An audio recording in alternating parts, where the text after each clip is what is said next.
السلام علیکم۔ آپ کو پتہ ہے کہ ہم سورہ بقرہ پڑھ رہے ہیں اور ہم نے 232 آیات جو ہیں وہ کمپلیٹ کر لی ہیں، اور اس کے اندر آپ دیکھیں اللہ تعالیٰ نے ہم ایک ایک چیز ہمیں اس کے اندر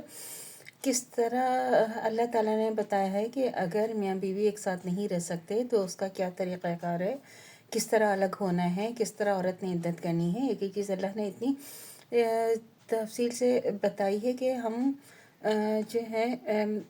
سمجھنا ہی نہیں چاہتے ہیں خود، اور ہمیں سمجھنا چاہیے اور خود پڑھنا چاہیے، اور اگر ہم خود نہیں پڑھ سکتے تو ہمیں چاہیے کہ ہم اس کا سنیں، لازمی اس کو سنیں۔ اٹھتے بیٹھتے اگر ٹائم نہیں ہے تو اس کو ترجمہ ہم لگا کے سنتے رہیں، تھوڑا کچھ نہیں تو کوئی تھوڑی بات تو سمجھ میں آئے گی، لیکن ایک دم سے کبھی بھی سمجھ میں نہیں آتا۔ یہ بات آپ ہمیشہ یاد رکھیے گا کہ جب آپ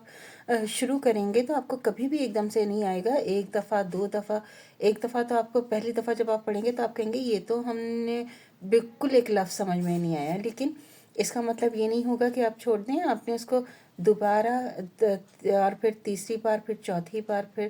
اس کو آپ نے سمجھنے کی کوشش کرنی ہے، اور جب تک نہ سمجھ میں آئے آپ نے اس کو بار بار سننا ہے، پڑھنا ہے، سمجھنا ہے، اور پھر بھی اگر سمجھ میں نہ آئے تو پھر آپ ہیلپ لے سکتے ہیں کسی سے کہ آپ کو بتائیں کہ اس کا کیا مطلب ہے۔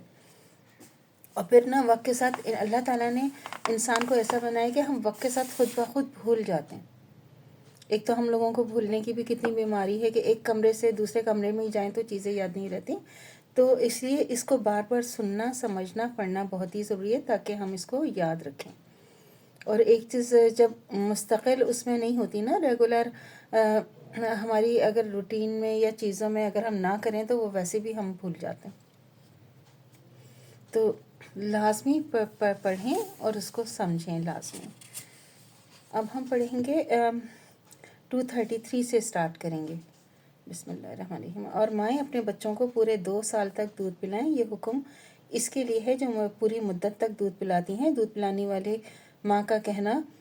کپڑا دستور کے مطابق باپ کے ذمہ ہے، کسی کو بھی اس کی طاقت سے زیادہ تکلیف نہیں دی جاتی، نہ تو ماں کو اس کے بچے کے سبب نقصان پہنچایا جائے اور نہ باپ کو اس کی اولاد کے سبب نقصان پہنچایا جائے۔ اسی طرح نان نفقے کی وارث پر یہ ذمہ داری ہے کہ اگر دونوں ماں باپ آپس کی مرضی اور مشورے سے بچے کا دودھ چھڑانا چاہیں تو ان پر کوئی گناہ نہیں ہے۔ اگر تم اپنی اولاد کو دودھ پلوانا چاہتے تو اس میں کوئی گناہ نہیں، بشرطے کہ تم دودھ پلانے والیوں کو ان کا حق دستور کے موافق دینا تسلیم کر لو،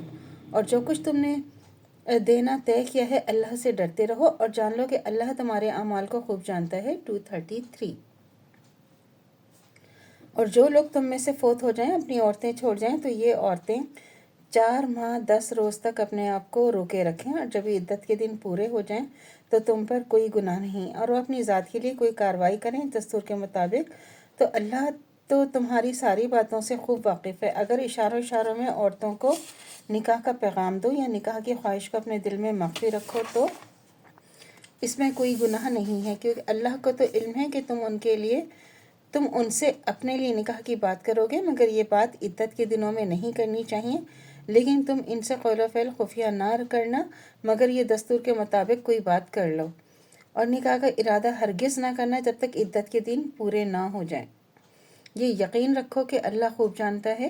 اور جو تمہارے دلوں میں ہے اس سے بچتے رہو، اور یہ بھی معلوم ہے کہ اللہ تو